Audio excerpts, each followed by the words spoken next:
I'm going to recognize now the gentleman from Texas, Mr. Nehls, for 5 minutes. Thank you, Mr. Chairman. Thank you, Administrator Milgram, for being here. I'm a 30-year lawman. I was an old sheriff in Fort Bend County, Texas, and spent a great deal of time working with the DEA through the HIDA program.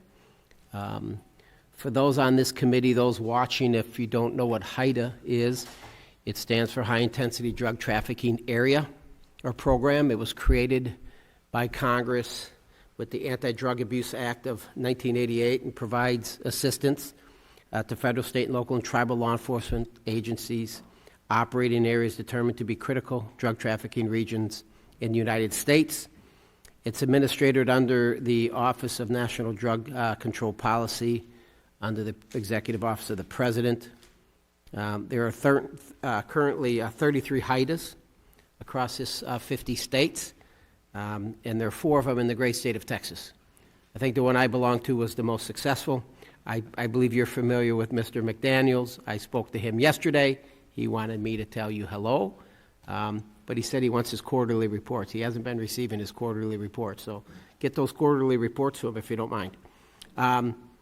According to the website, the DEA plays a very active role. You have like 1,500 or so authorized special agents dedicated to the program. Is that correct? I'd have to get back to you on the specific number, but yes, we have a large number of agents that work on HIDA across the United States. Quite a few. Great, great.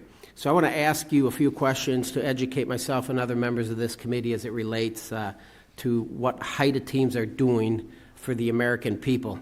And so how do HIDA teams play a role working with local jurisdictions to combat the fentanyl crisis? So first I would say, Congressman, that in addition to my current role, when I was the state attorney general for the state of New Jersey, I had the privilege to sit on 2 HIDAs, both the New York HIDA and the Philadelphia HIDA. And so I've had experience throughout my career on working with HIDA. And it's an incredible organization that brings together state, local law enforcement with federal law enforcement, everyone working as a team, sharing information.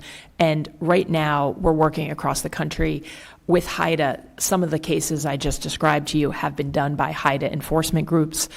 What we are doing is very actively trying to pull together through our counter threat teams. They are located, there's a global one now in Virginia, and we are locating them also in all of our regional field divisions. So by the end of this year, we'll have counter threat teams in every field division. The idea is to be able to share our current information on those 2 cartels with HIDA, and then action facilitators, associates, and members of those cartels who we know are operating in the United States. All right. You mentioned in your written testimony, I guess 8 pages, no talk of HIDA in here at all. I'm surprised there wasn't even a paragraph in there about HIDA. But talk about the Sinaloa and Jalisco cartels. You know, Texas is faced with threats, obviously, bordering near Mexico from other cartels. What's the rationale with focusing on just those 2? So one of the things we did when I came in was look at who is most responsible for the American deaths that we're seeing. And we very quickly identified that it is these 2 major cartels in Mexico. They are the largest cartels. In some instances, they do work with smaller cartels like the Gulf Cartel or the Northeast Cartel. We also track them because we know they're working with those larger cartels.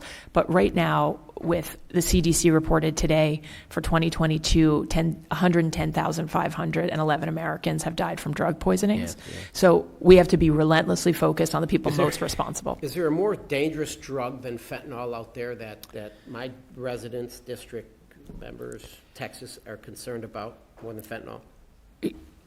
Can I answer that in 2 ways? First, by saying widespread, fentanyl is the deadliest drug in the United States of America that we have ever faced.